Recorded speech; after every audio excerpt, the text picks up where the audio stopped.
മോഷണക്കുറ്റം ആരോപിച്ചതിനെ തുടർന്ന് കാർഗോട് നാൽത്തടുക്ക സ്വദേശി ജസീല ജീവനൊടുക്കിയ സംഭവത്തിൽ ആഴ്ചകൾക്ക് ശേഷം ആദ്യ അറസ്റ്റ്.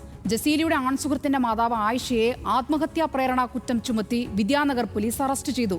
ഇവരെ കോടതി റിമാൻഡ് ചെയ്തു. ജസീലയുടെയും ആൺസുഹൃത്തിന്റെയും മൊബൈൽ ഫോണുകൾ പോലീസ് ഫോറൻസിക് പരിശോധനയ്ക്ക് അയച്ചു.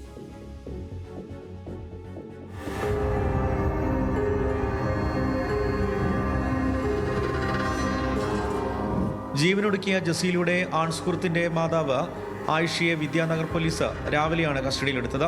തുടർന്ന് മണിക്കൂറുകൾ നീണ്ട ചോദ്യം ചെയ്യലിന് ശേഷം വൈകിട്ട് 4 മണിയോടെയാണ് ഇവരുടെ അറസ്റ്റ് രേഖപ്പെടുത്തിയത്. തുടർന്ന് കാസർഗോഡ് സെഷൻസ് കോടതിയിൽ ഹാജരാക്കി. സ്വർണം മോഷ്ടിച്ചുവെന്നാരോപിച്ചതിനെ തുടർന്നുണ്ടായ മനോവിഷമത്തിൽ നാൽത്തടുക്ക സ്വദേശി ജസീല ജീവനൊടുക്കിയ സംഭവത്തിലാണ് ബന്ധുക്കളുടെ പരാതിയിൽ അന്വേഷണം ആരംഭിച്ചത്.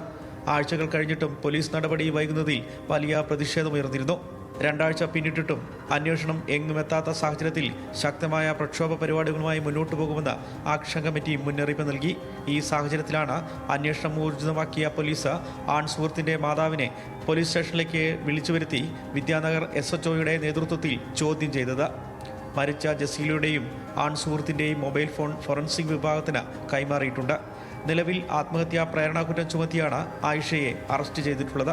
ഏതായാലും ഒരു പ്രതിനെ ഇത്രയും 15 ദിവസത്തിന് ശേഷം ഒരു പ്രതിനെ അറസ്റ്റ് ചെയ്തു എന്നറിയുന്നതിൽ സന്തോഷമുണ്ട്. അന്വേഷണ സംഘത്തോട് പൂർണ്ണമായിട്ടും സഹകരിച്ചിട്ട് തന്നെയാണ് ഞങ്ങൾ പോയിക്കൊണ്ടിരുന്നത്. പക്ഷേ ഞങ്ങൾക്കുണ്ടായിരുന്ന ആശങ്ക എന്ന് പറയുന്നത് ഈ അഫ്രീദി എന്ന് പറയുന്ന ഈ ഇന്ന് അറസ്റ്റ് ചെയ്ത സ്ത്രീയുടെ മകൻ ഇതിൽ വലിയൊരു പാർട്ടാണ്. കോടതിയിൽ ഹാജരാക്കിയ ഇവരെ റിമാൻഡ് ചെയ്തു.